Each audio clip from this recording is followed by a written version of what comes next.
যাদেরকে ধরেন আপনি বাংলাদেশ বডি বিল্ডিং ফেডারেশনে রাখবেন, এদের কোনো প্লেয়ার থাকতে পারবে না, তাই ধরেন ওই সেক্টরটা ডেভেলপ করবে। তো সাকিব আল হাসানকে পার্সোনালি ট্রেন করেছে।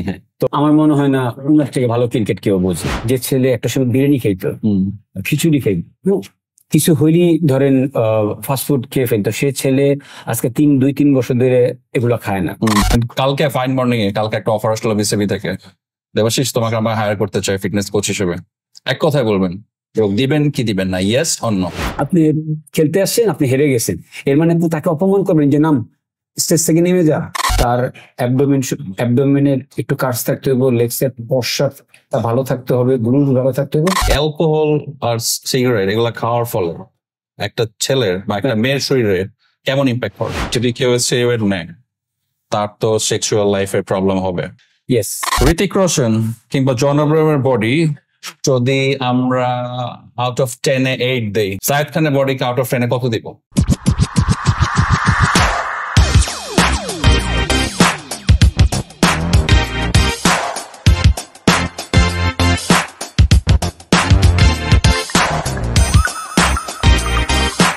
চলুন আড্ডা দেই। আসসালামু আলাইকুম এভরিওয়ান, সবাইকে সানিক শব্দে স্বাগতম। যেখানে বসে আমাদের অনুষ্ঠান দেখছেন বা শুনছেন সবাইকে জানাই অন্তরের অন্তঃস্থল থেকে ধন্যবাদ। আজকে আমাদের যে অতিথি বাংলাদেশের fitness model, fitness trainer, Bangladesh প্লেয়ারদেরকে কোচিং করেন, যিনি তার স্কিন থেকে নাম ছড়ান, তিনি তামিম ইকবালকে দেন টোটকা, মুস্তাফিজুর রহমান করেছেন বলবান এবং সাকিব আল হাসানকে দিয়েছেন নতুন প্রাণ। Is none other than the co-owner of the Musclemania and our very best mister Debashis Ghosh. কেমন আছেন? কেমন আছে? ভালো, আপনি কেমন আছেন? ভালো। কেমন যাচ্ছে লাইফ, সবকিছু কেমন? তাই জিম নিয়ে অলওয়েজ বিজি থাকা হয়, তাই জিমের পাশাপাশি আর বাংলাদেশের ক্রিকেটারদেরকে ফিট করার পাশাপাশি আপনার ডে টু ডে অ্যাক্টিভিটিস কি ভাইয়া? সকালে ঘুম থেকে উঠে আগে নিজের ট্রেনিংটা করে ফেলেন, আচ্ছা, তারপরে আস্তে আস্তে যদি আমাদের বিপিএল থাকে, প্রিমিয়ার লিগ থাকে, ন্যাশনাল টিমের শিডিউল থাকে প্লেয়ারদের, যখন যারা সময় পায় আসে ওদেরকে করে। আচ্ছা, ইন্ডিভিজুয়াল ট্রেনিং করেন না? So, ওরা আপনার সাথে কিভাবে কমিউনিকেট করেন? আগে আগের দিন বা 2 দিন আগে ফোন দিয়ে দেয়, দাদা আমি আসতেছি টাইম। আচ্ছা আচ্ছা, ওনাদের তো সময় অত বেশি থাকে না, তো ওনাদেরকে ফ্যামিলিতে সময় দিতে হয়, প্র্যাকটিস থাকে, বোলিং ব্যাটিং ফিল্ডিং, এর ফাঁকে যদি একটু সময় থাকে এসে ট্রেনিংটা করে যায়। সো নর্মাল বেসিক্যালি কাজটা হলো অফ সিজনে। জি জি, অফ সিজন যখন খেলা থাকে না, যখন টিম প্র্যাকটিস থাকে না, খেলা থাকে না, তখন ওনারা অনেক সময় পায়।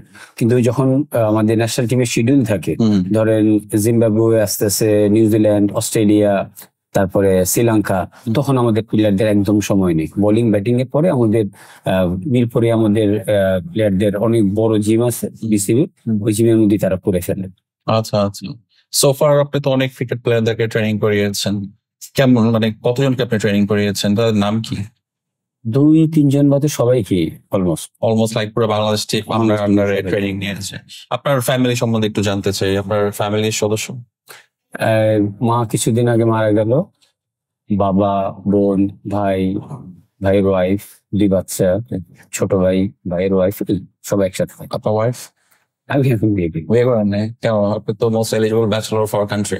করে ফেলবো, ব্যাপারটা আমি দেখবো। আচ্ছা আচ্ছা, সমস্যা নেই। আচ্ছা ভাই, একটু অন্য প্রসঙ্গে কথা বলি। জিমে তো দেখি আমরা অনেক ক্রিকেটাররাই আপনার ফিট হওয়ার জন্য আপনার কাছে আসে। এক একজনের এনার্জি লেভেল ডিফারেন্ট, এক একজনের বডির স্ট্রাকচার ডিফারেন্ট। সো আপনি কিভাবে এক একজনকে ট্রেনিং করান?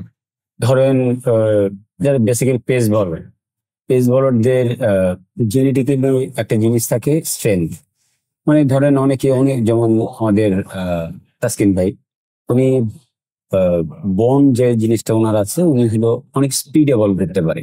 যেমন মুস্তাফিজও ভাই ভারের কাছে, কিন্তু মুস্তাফিজ ভাই সুইংটা খুব বেশি। এখন আবার তাসকিন ভাই আবার অ্যাডপ্ট করে ফেলছে সুইংটা। হ্যাঁ, ওনাকে দেখেন যে এখন যে কোনো টিমের জন্যই তাসকিন ভাই ফার্স্ট 3-4টা ওভার খুব ভয়ানক, যে এত জোরে বলের সাথে 145 পেসের সাথে এর সাথে সুইং, এটা সামলানোটা টাফ।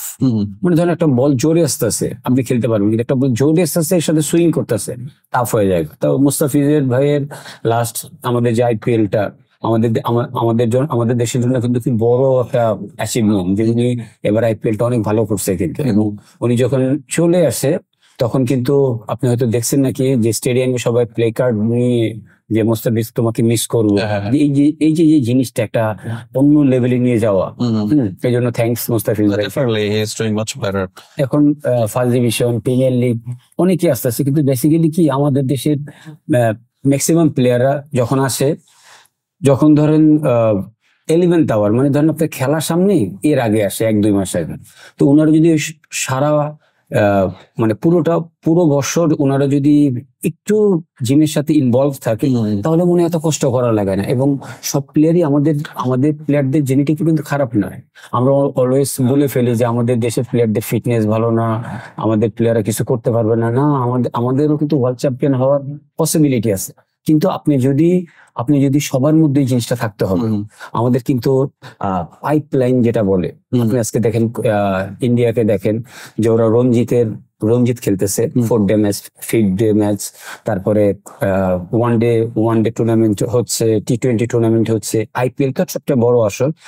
এরকম আইপিএল এর মতন ছোট ছোট আসর কিন্তু ওদের অনেক হচ্ছে। আমাদের কিন্তু বিপিএল বাদে T20 ধরেন তেমন হচ্ছে না। যেমন আমরা এখন ওয়ার্ল্ড কাপে যাচ্ছি, আজকে ধরেন নিউজিল্যান্ড, অস্ট্রেলিয়া, ইন্ডিয়া, এদের যে প্র্যাকটিস হয়েছে T20, আমরা জিম্বাবুয়ের সাথে খেলে আমরা যাচ্ছি, আর সামনে খেলছে ইউএস এর সাথে, আর সামনে ইউএস এর সাথে। তো আমাদের শুধু মুস্তাফিজ ভাই আইপিএল এর জন্য একটু এখন আর কি প্র্যাকটিসে ছিল, আর ন্যাশনাল টিমের সবাই, কিন্তু আমরা T20 জন্য কিন্তু অত রেডি না। তা আপনার কি মনে হয় না যে আমাদের যে T20 ওয়ার্ল্ড কাপ আমরা খেলতে যাচ্ছি, এর আগে যে মিনোসদের সাথে খেলার চেয়ে ভালো ভালো টিম, যারা টপ লেভেলের টিম, তাদের সাথে ইউএস এর সাথে খেলে তো কি শিখবেন বলে? আপনি যদি অস্ট্রেলিয়ার সাথে একটা ওয়ার্ম আপ ম্যাচ রাখতেন, ইংল্যান্ডের সাথে রাখতেন যদি একটা ম্যাচ, তাহলে আমাদের জন্য ভালো হতো। হয়তো আমরা ম্যাচটা একটা সিরিজ তো খেলা উচিত ছিল। তো এটা যেমন জিম্বাবুয়ে টিম, এখন কিন্তু আপনি যদি বলেন যে রাস্তার একটা রিক্সা লোক জিজ্ঞেস করেন কে জিতবে, যেমন ও নির্দিষ্ট বলবে যে বাংলাদেশ টিম। 5 নম্বর ম্যাচটা ওরা হেরেছে, কিন্তু আমাদের 5 নম্বর ম্যাচ কিন্তু আমরা তো সিরিয়াসলি নেইও না।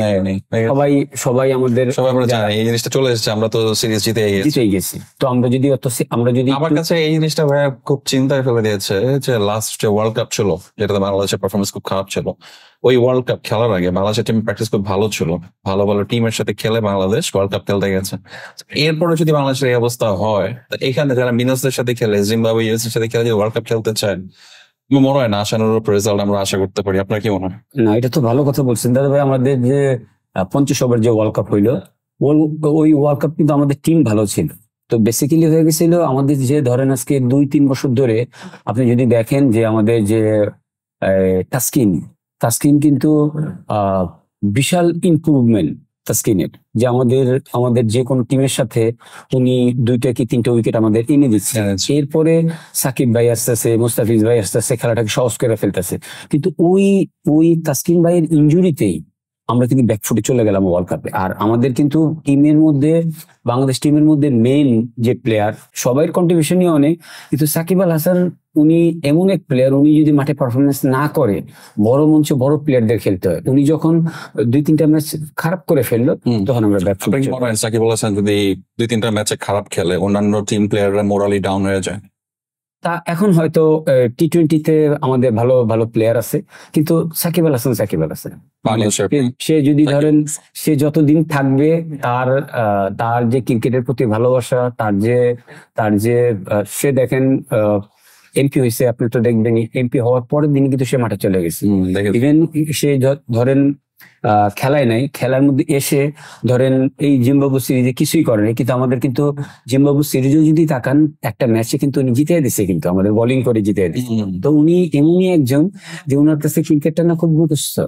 ইভেন আমাদের বাংলাদেশ টিম ধরেন আজকে যে জায়গায় আসছে, আমরা কিন্তু তার হাত ধরে কিন্তু প্রথমে জেতা শুরু করি। উনি আমাদেরকে প্রত্যেকটা বিদেশের সব জায়গার মধ্যে নিজে জিতে দেখাইছে যে দেখো কিভাবে জিততে হয়। আচ্ছা, এটা আমার কোয়েশ্চেন, অনেকের কোয়েশ্চেন এটা।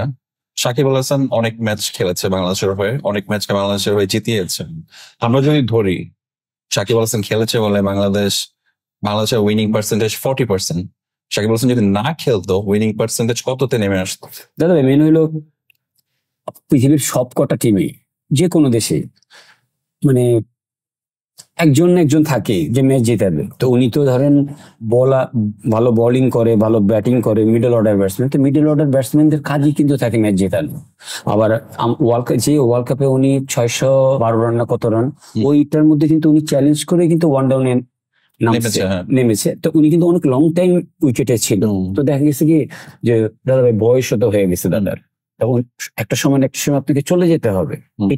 এটাই আপনার নিয়ম মেনে নিতে হবে। আপনার কি মনে হয় যে সামনে যে ওয়ার্ল্ড কাপ আসতেছে ওই টাইমটা ওনার জন্য হাই টাইম রিটায়ারমেন্ট করার, ওনার উচিত যে লাস্ট ম্যাচ খেলে? একটা কথা বলি, মানে আমি হয়তো অনেকে রাগ করবে, উনি যদি চায় এটা ওনার কাছে কোনো ব্যাপারই না। মানে লং টার্মে খেলা নাকি মানে সামনের ওয়ার্ল্ড কাপটা খেলা। উনি ধরেন 3টা ফরম্যাটে এখনো ধরেন বোলিং, ব্যাটিং, ফিল্ডিং মানে 3টা সাইডে উনি এখনো বাংলাদেশের মধ্যে টপ প্লেয়ার। উনি যদি বলে যে আমি আরো 4 বছর খেলবো, আমি আরো 10 বছর খেলবো, এটা সাকিব আল হাসানের পক্ষে সম্ভব। উনি যদি চায় মন, তখন তো ওনার বয়স হয়ে যাবে। মহেন্দ্র সিং ধোনির বয়স 40 বছর। আপনি কি মনে হয় না যে বাংলাদেশ টিমে মহেন্দ্র সিং ধোনির মতন একটা প্লেয়ারও নাই? মানে এরকম মেন্টালিটি, এরকম স্ট্রং তো অনেক আগে রিটায়ার করেছে। হ্যাঁ, অন্য একজনকে জায়গা দেওয়ার জন্য ইন্ডিয়ান এটি তো নিয়ম। যেমন আমাদের এখন সাকিব ভাই চাইলেও 10 বছর খেলতে পারবেন, কিন্তু তাকে ক্রিকেটটা ছেড়ে দিতে হবে নতুনদের জন্য। এবং সে কিন্তু অলরেডি কিন্তু আপনি হয়তো জানেন না, এই কি বলে নামটা ছেলেটার, নতুন ক্যাপ্টেন যে শান্ত, উনি বলছে যে ভাই আপনি করেন। তো উনি বলতেছিল যে আমি তো 2 দিন পরে চলেই যাব, তুই কর। আর এটা খুব ভালো। হ্যাঁ, তো দেখা গেছে যে উনি যদি নেয়ার ইচ্ছা থাকতো উনি কিন্তু বলতো যে দেখ। উনি নিজেও জানে যে উনি আর বেশি দিন খেলবেন। উনি যেটা খেলো বা অ্যাক্টিভলি ওনার কয় বছর খেলা উচিত? সামনের ওয়ার্ল্ড কাপটা খেলে 50 ওভার্স ওয়ার্ল্ড কাপ। হ্যাঁ, 50 ওভার্স। দেখেন আজকে এই মানুষটাকে 15 বছর ধরে দেখতেছি, ধরুন ওনার সাথে কাজ করছি, হয়তো সাকিব আল হাসানকে পার্সোনালি ট্রেন করেছি। তো দেখা গেছে যে একেবারে তো উনি মানুষ হিসেবে অনেক ভালো। আর আমার মনে হয় না উনার থেকে ভালো ক্রিকেট কেউ বোঝে। মানে বাংলা ক্রিকেট যদি বলেন, ক্রিকেট ভালো বোঝে। হ্যাঁ, ইভেন যেমন ধরেন বাংলাদেশ টিমে তো আরো প্লেয়ার আছে, যেমন মুশফিক ভাই, মাহমুদুল্লাহ ভাই। আমরা কিন্তু এদেরকেও 1-1.5 বছরের মধ্যে দেখবো না। তো আমাদের এই গোল্ডেন প্লেয়ার গুলো কিন্তু চলে যাচ্ছে। ঠিক আছে, আমাদের পঞ্চপাণ্ডবের মধ্যে কিন্তু অলরেডি একজন আউট, আর একজনকে থেকে বাইরে রাখা হয়েছে। তামিম ভাইও এবার আমাদের যে প্রিমিয়ার লিগ হইলো সবচেয়ে বেশি রান করেছে, ফাটাই দিয়েছে। আবার বিপিএল ও ভালো খেলছে, কিন্তু হয়তো বিসিবি দাদা ভাইয়ের সাথে কথা বলছিল, হয়তো কোনো কারণে ভাইয়া তামিম ভাইয়ের কোনো ফিটনেস ইস্যু আছে। আসলে তামিম ভাই তো আসলে কখনোই এক্সারসাইজ তেমন করেনি, কিন্তু আসলে ব্যাটিং যদি বলেন ফিট, হ্যাঁ, তামিম ভাইয়ের ব্যাটিং এ কিন্তু কোনো প্রবলেম নেই। দেখেন যে কোনো আসরই হইতেছে, প্রিমিয়ার লিগ বলেন বা বিপিএল বলেন, টপ স্কোর। তো হয়তো এখন হয়তো মন চাচ্ছে না, সামনে হয়তো আবার দেখবেন। তামিম ভাইকে আমরা টিমে দেখতে চাই। তামিম ভাইকে আমাদের দেশের দাদা ভাই যদি বলেন যে ব্যাটসম্যানের দিক দিয়ে হয়তো রান টান সবকিছু দিক দিয়ে উনি কিন্তু ওনার মতন ট্যালেন্ট, ওনার মতন ব্যাটসম্যান কিন্তু আমাদের দেশে নাই। দাদা একাই শেষ করে দিচ্ছে। উনি থাকলে ওটা অন্য পক্ষে একটা ত্রাস থাকে, ঠিক আছে, যে কোনো মুহূর্তে যে কোনো কিছু হতে পারে। এটা বিগ ডিল। আচ্ছা ভাই, একটু অন্য প্রসঙ্গে আমরা কথা বলি। আপনি তো body builder, professional fitness trainer. So আপনার ফিটনেস আসার ব্যাপারটা বা আমি জিম করবো, এটা কখন থেকে শুরু হয়েছে? এটা ওই অনেক ছোট থাকতে, তখন আমি আবনি মাঠে খেলা দেখতে যেতাম, ফুটবল খেলা। তখন আবনির কিছু ডিফেন্ডার ছিল, তাদের বডি অনেক সুন্দর ছিল, লেগস, অ্যাবডোমেন, তারপরে কার্স এবং বড় বড়। তো ওই প্রথম একটা প্লেয়ার ছিল আমাদের দেশের, মানে আমাদের এই এশিয়ানদের মধ্যে এত ভালো ডিফেন্ডার ছিল না কখনই, নাম হলো মোমেন মুন্না। মোমেন মুন্না। আর মিডফিল্ডারে ছিল হলো রোমান বিন সাব্বির, উনি ছিল মোহামেডানে খেলতো। তো আবনি মোহামেডানের ম্যাচ দেখা মানে ওই টাইমে ধরেন লাকি স্টেডিয়ামে 60,000 70,000 লোক। আর এটার যেটি বিশ্রী, মানে কেউ যদি না দেখে, এত লোক এর মধ্যে দিয়া খেলাটা দেখতাম। তো ম্যাক্সিমাম সময় আবনি জিতত। তো ওই আবনির প্র্যাকটিস এই জন্য দেখতে যেতাম যে মুন্নার হ্যাঁ, মুন্নার লেগসটা দেখা যাবে। আর মোমেন মুন্না উনি আমি দেখিনি ওনাকে 10 দিয়ে কেউ গোল দিছে বাংলাদেশে। ওনাকে কিন্তু একটা সময় কলকাতা ইস্ট বেঙ্গলে ওই টাইমে 93 মোহনবাগান বা ওরকমই একটা নাম, তো ওনাকে 30 লাখ টাকা দিয়া 92 তখনকার দিনে 30 লাখ টাকা উনি 3বার চ্যাম্পিয়ন করেন ওই মোহনবাগান টিমকে। তো ইস্ট বেঙ্গল নাকি মোহনবাগান দুইটার একটা হবে।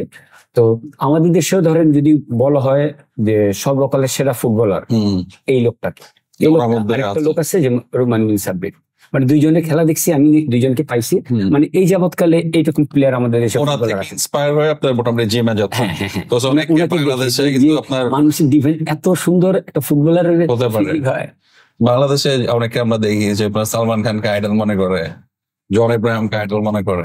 ওরা তো অ্যাক্টর, ও তো এবার আপনার কিন্তু ওদেরকে দেখে ইন্সপায়ার হয় হ্যাঁ, যে সালমান খান কিন্তু- শার্টটা খুলবে, হ্যাঁ আমি বডিটা দেখে আজকে জিমে গিয়ে মারবো। গেমে গেম আছে। সবাই ওনাদেরকে দেখে বাংলাদেশের ধরেন মেজরিটি% লোকই সঞ্জয় দত্ত বলেন, সালমান খান বলেন, জন আব্রাহাম বলেন, ওদের দেখেই তো ইন্সপায়ার ইন্সপায়ার হয়েছে। Which is good. আমাদের বাংলাদেশ ইন্ডাস্ট্রিতে আপনার কি মনে হয় জায়েদ খান ওই টাইপের বডি মানে জায়েদ খান তো অ্যাক্টর না, উনি উনি হয়তো দু একটা মুভি করছে। এখন যদি আপনি রিসেন্টলি আমাদের সিনেমাতে যান, হলে যান, দেখবেন একটা ছেলে আসছে, আমাদের নাম হলো রাজ, শরীফুল রাজ, একটা ছেলে আসছে শরীফুল রাজ, একটা আসছে আরফিন নিশো, তারপরে আরিফিন শুভ। আরফিন নিশো আচ্ছা এই নাটক থেকে চলে গেছে আর কি মুভিতে। আচ্ছা আচ্ছা তো এরা খুব ভালো অ্যাক্টিং করতেছে। যদি মানে আমি দুইটা মুভি দেখছি, দেখা হয়েছে আমার শরীফুল রাজের। তাহলে ভাই ও মানে ও যদি চায়, ধরে সামনে আমাদের দেশের জন্য অনেক বড় একটা আমরা অ্যাক্টিং ও খুব ভালো। ওর দুইটা মুভি আমার খুব ভালো লাগছে, এবং দুইটা মুভি কিন্তু ব্লকবাস্টার হিট হয়েছে, একটা হাওয়া, একটা হইলো পরাণ। আচ্ছা ওর এখন রিসেন্ট 3টা মুভি চলতেছে। তো দেখা গেছে যে আমাদের যারা নতুন নাটক নির্মাতা, ওরা কিন্তু অনেক ওটিপিতে, তুর্কি চরকি, এগুলোতে কিন্তু খুব ভালো ভালো কাজ হচ্ছে, এবং আমাদের নাটকগুলোও কিন্তু এখন খুব মানসম্মত। মানসম্মত। তো দেখা গেছে যে নতুন জেনারেশন যখন আসবে, তখন কিন্তু একটু কাঠখড় ইয়ে করে আসতে হবে। ভালো। আমাদের এখন আমরা আগে যেমন আমাদের এখনকার যে নতুন অ্যাক্টিং এর যে লকটা আসতেছে, নতুন নতুন অ্যাক্টরস, তাদের মধ্যে ডেডিকেশন আপনার কি মনে হয় অন্যান্য যারা পুরনো অ্যাক্টর ছিল তাদের চেয়ে অনেক হাই? ওদের অনেক হাই।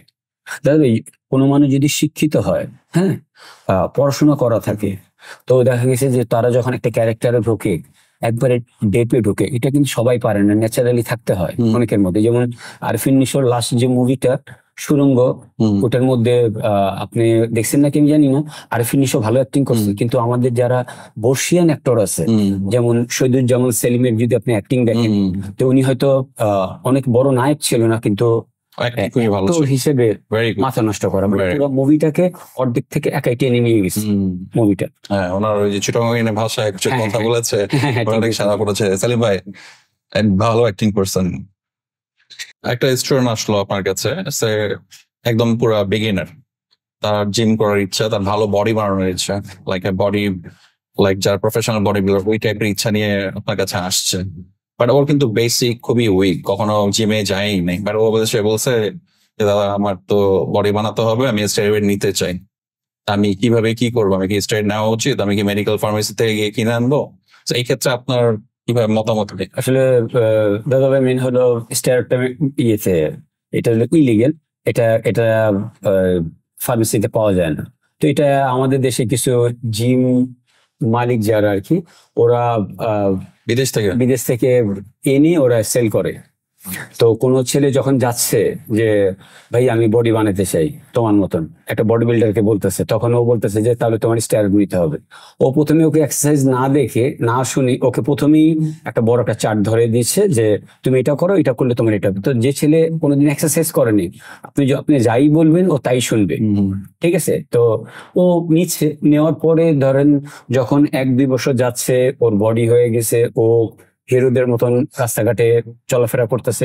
হঠাৎ একটা সময় যখন ও বিয়ে করতে গেছে, তখন ও বুঝতেছে ও কি করছে, আচ্ছা, মানে ওর পার্সোনাল লাইফ খুব হ্যাম্পার হচ্ছে। কারণ স্টেরয়েড এমন একটা জিনিস, আপনার ছেলেদের আমাদের যেটা বলে পুরুষত্ব, হ্যাঁ, এটা কিন্তু অলরেডি চলে যায়।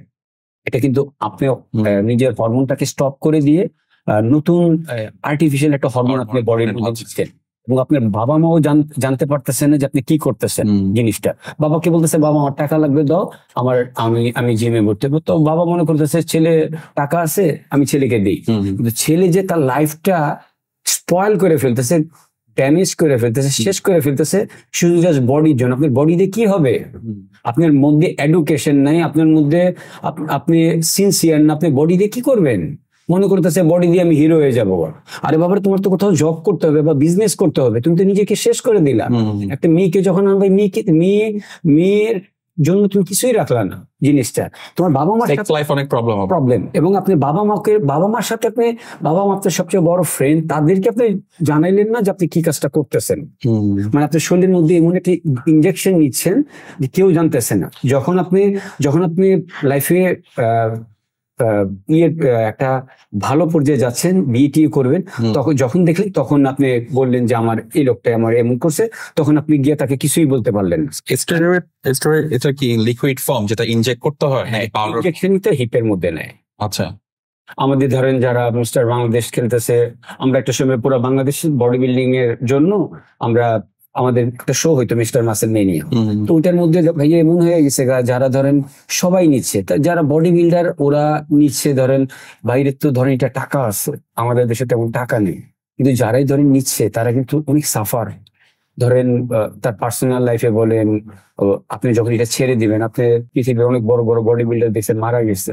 রনি কোলম্যান দেখেন যে সে তো ডিসেবল শেষ আর কি, সে একটা পঙ্গু হয়ে গেছে। তো দেখেন যে যেটার মধ্যে টাকা নেই, আমি যারা বডি বিল্ডার ওদেরকে মানে সেলুট দিয়ে কথাটা বলছি যে তারা যে তাদের টাকা নাই, তারা টাকা পাচ্ছে না, এরপরও তারা এক্সারসাইজটাকে এত পছন্দ করতেছে, স্টেরয়েড নিতেছে। কিন্তু একটা নর্মাল পিপল যার নাকি শেপও ভালো না, জাস্ট একটু বডির জন্য সে স্টেরয়েড নিয়ে তার লাইফটাকে শেষ করে দিচ্ছে।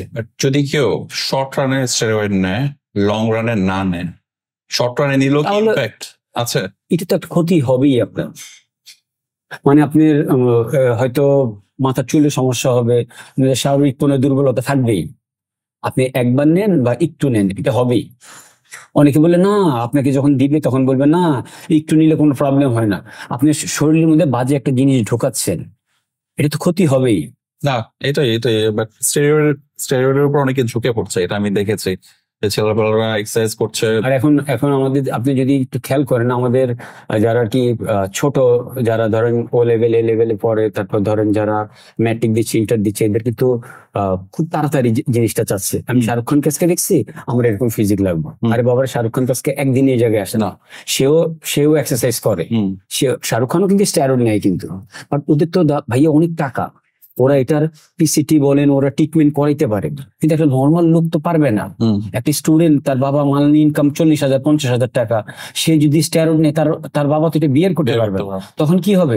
তার লাইফটা স্পয়েল হয়ে যাবে। না, এটাই। আচ্ছা, একটু অন্য প্রসঙ্গে আলাপ করি যে বাংলাদেশের যারা বডি বিল্ডার্সরা আছে, যারা প্রফেশনাল লেভেলে বাংলাদেশকে রিপ্রেজেন্ট করতে চায়, ধরেন অলিম্পিয়া হতে চায় বা আর্নল্ড ক্লাসিক্স খেলতে চায়, তাদের প্রসিডিউরটা কি? এখন আমাদের কিন্তু ধরেন লাস্ট আপনি যদি 4-5 ইয়ার্স দেখেন, হ্যাঁ, আমাদের কিন্তু ধরেন অনেক বডি বিল্ডার বিদেশে গিয়ে খেলতেছে। যেমন এর মধ্যে একটা ছেলে আছে রঞ্জিত, তামির আনোয়ার একজন, একটা ছেলে আছে, তারপরে সাকিব একটা ছেলে আছে, সুমন দাস আছে, তারপর ম্যান ফিজিকে অনেকে চ্যাম্পিয়ন হচ্ছে। ম্যান ফিজিকে একটা ছেলে আছে নাসিফ, তারপরে ম্যান ফিজিক আরো অনেকগুলো আছে, আমি হয়তো এখন নাম মনে আসতেছে না। তো ভালো, ওনারা কি ওয়ার্ল্ড লেভেলে রিপ্রেজেন্ট করার মতন বডি বিল্ডার্স? আসলে প্রথমে তো কেউই থাকে না। আসলে আপনি যখন কম্পিটিশনে খেলবেন, খেলতে প্লেয়ার তৈরি হয়। কিন্তু আমাদের যে ধরেন রঞ্জিত, তারপরে সুমন দাস, আনোয়ার আরো 4-5 জন আছে, ওরা মানে বাইরে ওয়ার্ল্ড লেভেলে রিপ্রেজেন্ট করার মতন, মানে অলিম্পিয়া হওয়ার যোগ্যতা রাখে। এটা তো ধরেন স্পন্সরের ব্যাপার, তারপরে ভালো স্পন্সর পেলো, কোটি টাকা খরচ করবো, জেনেটিকে ডিপেন্ড করে। বাট তারা যেটা আছে ধরেন এশিয়ান লেভেলে তারা এখন ভালো করতেছে, এবং প্রো কার্ড যদি বলেন একজন পাইছে, এটা হলো Tamir Anwar. So pro card is the first step to go to the Olympia. না, এই আর্নল্ড ক্লাসিক, এই আর্নল্ড ক্লাসিক মানে টপ লেভেল আর কি বলেন। হ্যাঁ, না, আপনি প্রো কার্ড পেলে আপনি দুটোই খেলতে পারবেন। আচ্ছা, আর্নল্ড ক্লাসিক খেলতে পারবেন, অলিম্পিয়াও খেলতে পারবেন না? মানে অলিম্পিয়ার আগে অলিম্পিয়াটা তো সবচেয়ে বড়। আচ্ছা, মানে আপনার বডি ওয়েট অনেক হতে হয়। আপনি 2-3টা কম্পিটিশন চ্যাম্পিয়ন হলে, যেমন আপনি যদি আর্নল্ড ক্লাসিকে খেলেন, আরেকটা কম্পিটিশন আছে, ওটা যদি খেলেন তাহলে দেন আপনি ওটা আচ্ছা, যদি ফলো করেন দেন আপনি যেতে পারবেন। আপনি বললেন আইএফবিপি প্রো বাংলাদেশে একজনে জিতেছে, তামির আনোয়ার জিতেছে না, কার্ড পেয়েছে, কার্ড pro পেয়েছে। card, হ্যাঁ। আচ্ছা, সো ও যদি নিজেকে অলিম্পিয়া বা ক্লাসিক্স এর জন্য প্রিপেয়ার করতে চায়, তার প্রিপারেশনটা কেমন হওয়া উচিত?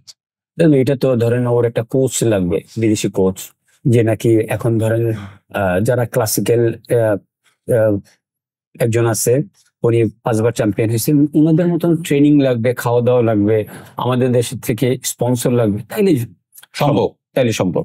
মানে আপনি কোনো কিছু ইম্পসিবল না। আপনি দেখেন, আমাদের ক্রিকেটটা দেখেন, আমাদের ক্রিকেটে আমাদের একটা পেস বোলার ছিল না তেমন, শুধু মুস্তাফিজ ভাই ছিল, মাশরাফি ভাই ছিল, তাসকিন ছিল। তাসকিন কিন্তু জাস্ট 2-3 বছরের মধ্যে প্রুফ করে দিল যে ফিটনেস যদি ফিট থাকে একটা মানুষ, আপনি যদি ওয়ার্ল্ডে যারা 100% ফিট, ওদের মতন যদি আমাদের প্লেয়ার হয়, তবে আমরা একদিন ওয়ার্ল্ড কাপ চ্যাম্পিয়ন হবো। কিন্তু আমরা দেখেন, আমরা 2 বছর আগেই, কিন্তু 2-3 বছর আগে কিন্তু আমরা আন্ডার-19 ওয়ার্ল্ড কাপ চ্যাম্পিয়ন হলাম।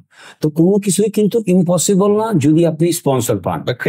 ক্রিকেটে যে আপনি কথা বলেন, ক্রিকেট হলো ব্যাট বলার খেলা, হ্যাঁ। বাট প্রফেশনাল বডি বিল্ডার হলো শরীর খেলা, বডির খেলা। তবে সেম আমাদের কিছু গ্রাম অঞ্চলে দেখবেন কিছু নর্মাল লোকজন জেনেটিক অনেক ভালো, স্ট্রং হওয়া। আবার আমরা যারা দেখি অলিম্পিয়াতে খেলছে বা ক্লাসিক্সে খেলছি, তারা সবচেয়ে ভাবে দে আর অনেক বিগ। ঠিক আছে, বাংলাদেশি স্ট্রাকচারটা অনেক ছোট। আমরা যতই ট্রেন করি না কেন, যতই স্টেরয়েড নেই না কেন বা প্রোটিন খাই না কেন, আমরা কি ধরেন হাদি চুপান বা আপনার রনি কোলমেল বা শেপটাকে আমরা যেতে পারবো, শেপে তো যেতে পারবো যদি আমাদের খাবারের সাপোর্ট দেয় আমাদের প্লেয়ারদের। এত বড় আসলে অসম্ভব না, মানে আমাদের মানে দেখিনি আর কি। ধরেন বড় তো হয়, কিন্তু ওরা অনেক বিশাল, ওদের ফ্রেমটা অনেক বড়, অনেক বিশাল থাকে। বাট ওরা এখানে যখন জাজ করে, যারা জাজেস থাকে অলিম্পিয়া বা ক্লাসিক্স এর, তারা তো অনেক মেজারমেন্ট দেখে একজন প্লেয়ারকে জাজ করে। সো গড়নটাও অনেক বেশি ইম্পর্টেন্স দেয় ওরা, শেপটা অনেক। হ্যাঁ, এই জন্য আমরা কখনো দেখি নেই বা হয়তো বা কম আছে যে চাইনিজ বা জাপানিজ তারা কখনো হতে পারে না। গড়নগত ওরা অনেক ছোট থাকে। হ্যাঁ, আপনার এই কথার সাথে আমি একমত যে আমাদের আসলে ফ্রেম গুলো অত বড় না।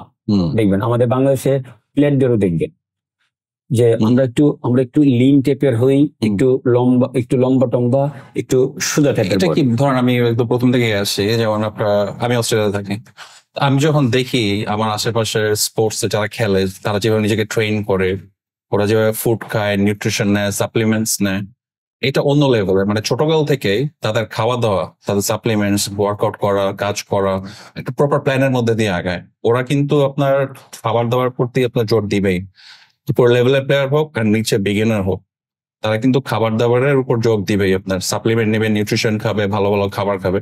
সো দেখা যাচ্ছে ওভার দ্য টাইম ওদের যখন বডি গ্রো করছে, দে আর গেটিং মোর স্ট্রঙ্গার।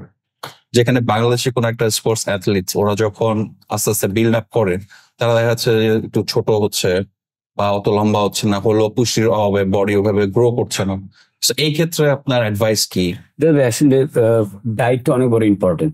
ধরেন আমরা ছোটবেলা আমরা সবাই ধরেন ঘরের মধ্যে আমাদের সকাল নাস্তা করি, দুপুরবেলা ভাতের সাথে মাছ খাই বা মাংস খাই, আর রাত্রেও সেম। তো এটা কিন্তু আসলে কোন অ্যাথলেটের খাবার না। আপনি যে কথাটা বললেন যে অস্ট্রেলিয়া বলেন, নিউজিল্যান্ড বলেন, ওরা তো রাগবিতে ওয়ার্ল্ড কাপ চ্যাম্পিয়ন। তারপরে ধরেন অস্ট্রেলিয়ানরা রাগবিতে ভালো, আমেরিকানরা ওরও রাগবিতে ভালো। তো ওরা যে কোনো সেক্টরে ওয়ার্ল্ড চ্যাম্পিয়ন। তো আমাদের দেশে ধরেন আমরা কোন সেক্টরই, মানে আমরা জাস্ট T20 একটা আন্ডার-19 আমরা ওয়ার্ল্ড কাপ চ্যাম্পিয়ন হয়েছি। তো আমাদের কিন্তু ম্যাক্সিমাম প্লেয়াররা এখন ডায়েটটা নিয়ে অনেক সচেতন। তো আপনি তাদেরকে আপনি 100% দিতে পারবেন না। হ্যাঁ, ধরেন 18 জনের মধ্যে 15 জন কি 14 জন ঠিক আছে, কিন্তু কেউ বাজে খাবার খায় না। কিন্তু এখন সবাই কিন্তু মেনটেন করে, প্রোটিন খাচ্ছে, বাইরের আজে বাজে খাবার খাচ্ছে না, হেলদি খাবার খাচ্ছে। তো এইটা ধরেন এই ওরা যেটা করতেছে, এটার বেনিফিটটা পাবে আরো 10 বছর পর। অ্যাওয়ারনেসটা অলরেডি তৈরি হয়েছে, কিন্তু ওদের অ্যাওয়ারনেসটা তৈরি হয়েছে কিন্তু আরো 50 বছর আগে। হ্যাঁ, 50 বছর আগে ওরা ধরেন যে কোনো সেক্টর ওয়ার্ল্ড কাপ চ্যাম্পিয়ন হয়েছে। আমাদের দেশে একটা আপনি সুইমার দেখাইতে পারবেন না যেটা আমরা এশিয়ান লেভেলে চ্যাম্পিয়ন হয়েছি। হ্যাঁ, আমাদের একটা সুইমিং এর কোচ নেই দাদা ভাই, আমাদের একটা 100 মিটার স্প্রিন্টের আমাদের একটা কোচ নেই দেশে। আপনি দৌড়ের যে একটা টেকনিক আমাদের আমাদের ন্যাশনাল টিমে যারা প্লেয়ার, ফুটবল বলেন ক্রিকেট বলেন, তারা জানে না। তো দাদা ভাই, প্লেয়ার মানেই হলো আপনাকে অনেক কিছু জানতে হবে, আপনাকে নিউট্রিশনটা জানতে হবে, যে আমি একজন স্পোর্টসম্যান। আপনি কি ঘুম থেকে উঠেই জানতে হবে আমার কি খেতে হবে, আমার শরীরটা ফিট থাকতে হবে, আমি আজে বাজে খাওয়া যাবে না, আমার ড্রিঙ্ক করা যাবে না, সিগারেট খাওয়া যাবে না। মানে আপনি 18 কোটি লোক বা 20 কোটি লোকের আপনি প্রতিনিধি করতেছেন, রিপ্রেজেন্ট। এটা কিন্তু সবার কপালে হয় না কিন্তু। তো আপনি আপনার ভ্যালুটা আপনি বুঝতে হবে যে আপনি একটা অ্যাথলিট। তো ওইভাবেই আপনাকে ছোটবেলা থেকে গড়তে হবে। তো আমাদের ইনস্টিটিউট নেই যে আপনাকে এই জিনিসগুলো বলবে, আপনাকে যখন শিখাচ্ছে তখন আপনি ন্যাশনাল টিমে গিয়ে শিখতেছেন। আমাদের এটা ক্লাব লেভেল থেকে হইতে হইব, আন্ডার লেভেল থেকে হইতে হইব, যখন 10, 11, 12, 13, 14 বাসার থেকে এই জিনিসগুলো প্যারেন্টসরা ঠিক তখন দেখবেন আমাদের এই যে একটা জিনিস আমরা দেখি, আপনার খেলার মাঠ বলেন বা স্পোর্টস ফ্যাসিলিটিস বলেন, চাইলে কিন্তু হাতের নাগালে নেই না। বাট আমি ওখানে দেখি প্রত্যেকটা এলাকায়, ধরেন ধানমন্ডি, কলাবাগান, লালমাটিয়ার প্রত্যেকটা এলাকায় একটা বড় বড় মাঠ থাকে। আর মাঠ বড় মিন্স বিশাল বিশাল, ঠিক আছে। আপনার ক্রিকেট মাঠের ফ্যাসিলিটিস থাকবে, রাগবি খেলা রাগবি থাকবে, ফুটবল খেললে নেটস দিবে, সবকিছু অ্যাভেলেবেল থাকে। সো ওরা দেখা যাচ্ছে স্কুল থেকে আসার পরে ব্যাগটা রেখে খেলতে যাচ্ছে। আপনি যখন ছোট, আমি যখন ছোট, আমরা যখন স্কুলে পড়েছি, স্কুলে আমাদের ক্রিকেট খেলা হইতো, ফুটবল খেলা হইতো। আমরা স্কুলে ফুটবলও খেলতাম, ক্রিকেটও খেলতাম। আবার যখন আপনি আপনার গ্রামের বাড়িতে যাবেন, তখন আপনার বড় ভাইদের সাথে ছোট ভাইদের একটা ম্যাচ হইতো। হ্যাঁ, আবার পাড়ার সবাই মিলে একটা ম্যাচ হইতো যারা ভালো খেলে। তো দেখা গেছে কি আমাদের ধরেন ঢাকা শহরে যে মাঠগুলো আছে, মাঠগুলা বন্ধ হয়ে যাওয়ার পরে দেখা গেছে আমাদের বাচ্চারা কিন্তু মোবাইল ফোনে আসক্ত হয়ে গেছে। দেখবেন যে সবাই এখন ঘরের মধ্যে থাকতেছে, কিছুদিন পর একটা চশমা ইউজ করতেছে বাচ্চাগুলা, এবং তারা কিন্তু হেলদি না, বাইরে খেলাধুলা করতেছে না। যার বাবা একটু ক্রিকেট পছন্দ করে তাকে ক্রিকেটে দিচ্ছে, যার বাবা ফুটবল পছন্দ করে ফুটবলে দিচ্ছে। ওর থেকে আমাদের প্লেয়ার বের হইতেছে। তো এটা যদি স্কুল লেভেল থেকে নিয়ম থাকে, আগে যেমন ছিল যে আমাদেরকে স্কুলের থেকে স্কুলে যারা ভালো খেলে তারা স্কুলে, যারা কলেজ লেভেলে ভালো খেলে তারা কলেজের হয়ে খেলে, তাইলে তাদের প্লেয়ার বের হবে। আবার গ্রামগঞ্জে টুর্নামেন্ট হয়, টুর্নামেন্টের থেকে প্লেয়ার বের হবে। আপনি যেটা বলছিলেন ভাইয়া, এই যে ছেলেপেলে এখন স্কুল থেকে আসার পরে ডিভাইস অ্যাডিক্টেড হয়ে যায়, PS5, এক্সবক্স খেলছে, তারপরে কিছুক্ষণ পরে দেখা যাচ্ছে বাইরে গিয়ে ফাস্ট ফুড খাচ্ছে। তো এইসবের ফলে কিন্তু আপনার যে বডিটা একটা স্পোর্টস প্লেয়ার হওয়া উচিত, ছোটবেলা থেকে কিন্তু ওইভাবে গ্রো করতেছেন। সো এই ক্ষেত্রে বাবা মা তো সচেতন হতেই হবে। কিন্তু বাবা মা কতটুকু সচেতন হবে? বাবা মার কাছ থেকে তো টাকা নিচ্ছে, নিয়ে ভালো লাগতেছে ফাস্ট ফুড গুলো, তো মজা খেয়ে আস্তে আস্তে ফুলে যাচ্ছে। তো এইভাবে করলে আমাদের ফিউচার জেনারেশন তো খারাপের দিকে। এটা খুব কিন্তু একটা অ্যালার্মিং একটা বিষয়। এটা এখন সব বাবা মারই উচিত যে তার বাচ্চা বাইরে কি খাচ্ছে এটা একটু দেখভাল করা, যত্ন নেওয়া। এটা ইম্পর্টেন্ট, বিকজ বাবা মার গাইডেন্স কিন্তু অনেক ইম্পর্টেন্ট। আমি দেখেছি লাইক অনেকে বাবা মা পারমিশন ছাড়া বাইরে যায়, টাকা স্পেন্ড করে খায়। বাবা মাকে বললে হয়তো বা স্যারের বাসায় আছি বা জিমে আছি, বাট অ্যাকচুয়ালি বাইরে গিয়ে টাইম স্পেন্ড করে, ডেট করে। তো তাদের কিন্তু অ্যাকচুয়াল ফোকাস স্পোর্টস এ নাই। না, তাদের মনে হচ্ছে যে এটাই লাইফ। আমাদের ইয়াং জেনারেশন সম্বন্ধে কিন্তু আমরা অনেক বিঘ্ন, যে ভালো ভালো প্লেয়ার বের হয়ে আসবে, ক্রিকেটার বের আসবে, ফুটবলার বের আসবে। আগে তো আমাদের দেশে অনেক ক্যাম্প হইতো, pace bowling condition camp, spin. আগের মতন এখন হয় না। আগে ধরেন আমাদের আন্ডার লেভেল বলেন 10, 11, 12, 13, 14, 15, 16 সব লেভেলের টিম ছিল। তো আমাদের ওই আগে যেমন বিকেএসপি থেকে, মানে বিকেএসপি মানেই আমাদের ট্যালেন্ট ছিল, প্লেয়ার বের হবে, এখনো বের হয়, কিন্তু ওই জিনিসগুলো কমে গেছে। মানে এটা ধরেন আমাদের বিসিবি যে আছে ওনারাই করতো আগে, এখনো করে, বাট ওনারা যদি আরেকটু বেশি করে তাহলে আমাদের দেশে আরো বেশি প্লেয়ার বের হবে।